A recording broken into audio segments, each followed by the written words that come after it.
माझ्या वडिलांची जी हत्या झाली ती आज मंचावरील सर्व लोकांनी सांगितली, ज्या प्रकारे त्यांची हत्या झाली आणि ती तुम्हा सर्वांनाच माहिती आहे। त्यांच्यावर जो अन्याय झालाय त्या अन्यायाविरुद्ध न्याय मागण्यासाठी आज तुम्ही सर्व इथे आलात।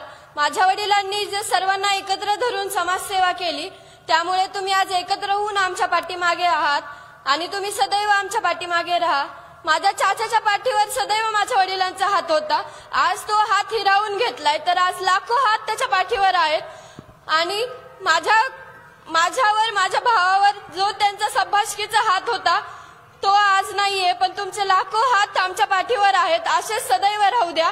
आणि आज त्यांचा जो हसरा चेहरा आहे मी आज या तुमच्या सगळ्यांमध्ये बघते, या लाखोमध्ये मी आज त्यांना हुडकते, पण ते मला कधीच नाही दिसू शकणार।